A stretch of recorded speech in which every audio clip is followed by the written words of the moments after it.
ಮಾಜಿ ಪ್ರಧಾನಿ ಎಚ್.ಡಿ. ದೇವೇಗೌಡ ಅವರ ಪತ್ನಿ ಚೆನ್ನಮ್ಮ ವಿಧಿವಶರಾಗಿದ್ದಾರೆ. ಈ ಹಿನ್ನೆಲೆಯಲ್ಲಿ ಗಣ್ಯರೆಲ್ಲರೂ ಕೂಡ ಅವರ ಪಾರ್ಥಿವದ ಅಂತಿಮ ದರ್ಶನವನ್ನ ಪಡೆದಿದ್ದಾರೆ. ಇನ್ನು ನಾಳೆ ಹೊಳೆನರಸೀಪುರದ ಹರದನಹಳ್ಳಿಯಲ್ಲಿ ಚೆನ್ನಮ್ಮ ಅಂತ್ಯ ಸಂಸ್ಕಾರ ನೆರವೇರಲಿದೆ.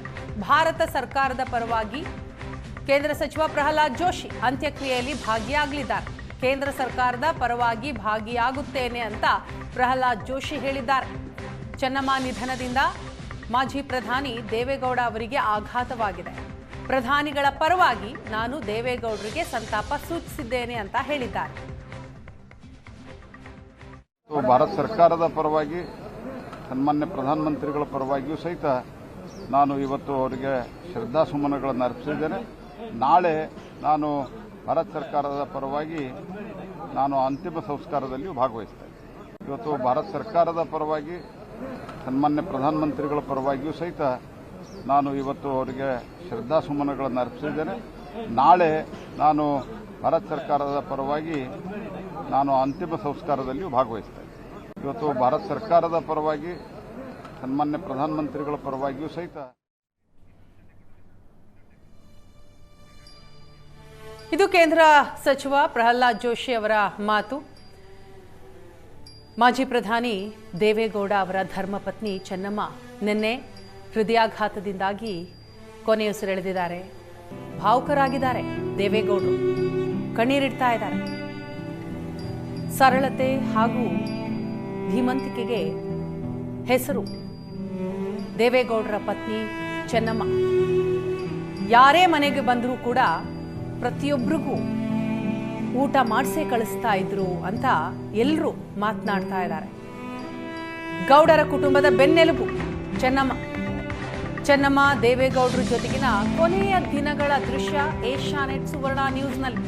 3 ದಿನಗಳ ಹಿಂದಷ್ಟೇ ಅನ್ಯೋನ್ಯವಾಗಿದ್ದಂತಹ ದಂಪತಿ ದೇವೇಗೌಡರು ಹಾಗೂ ಚೆನ್ನಮ್ಮ ಆಸ್ಪತ್ರೆಗೆ ದಾಖಲಾಗುವ ಮುನ್ನ ಜೊತೆಗೆ ಕುಳಿತು ಊಟ ಮಾಡಿದ್ರು.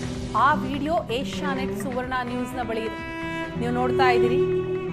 ಆಸ್ಪತ್ರೆಗೆ ದಾಖಲಾಗೋ ಮುನ್ನ ಈ ದೃಶ್ಯ ಇದೆ.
ಏಷ್ಯಾನೆಟ್ ಸುವರ್ಣ ನ್ಯೂಸ್ನಲ್ಲಿ ಎಕ್ಸ್ಕ್ಲೂಸಿವ್ ಆದಂತಹ ದೃಶ್ಯವನ್ನ ನೀವು ನೋಡ್ತಾ ಇದ್ದೀರಿ.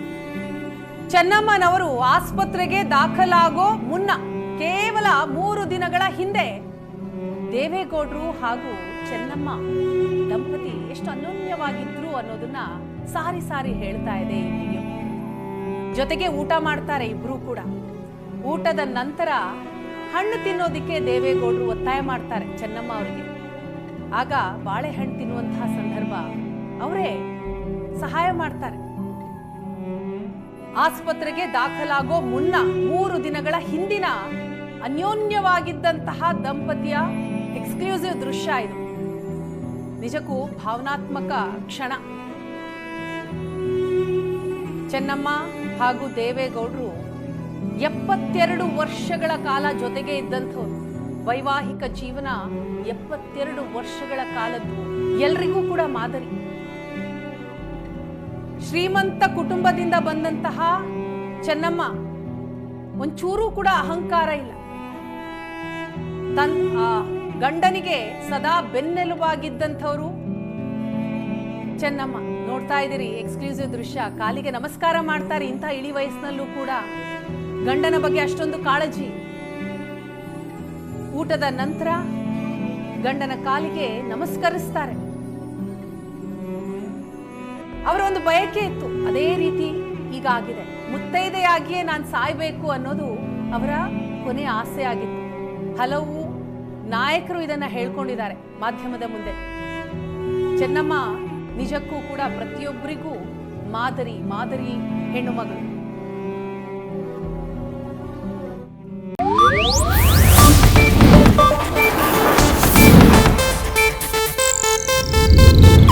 ಇದು ಏಷ್ಯಾನೆಟ್ ನ್ಯೂಸ್ ನೆಟ್ವರ್ಕ್ ಪ್ರಸ್ತುತಿ.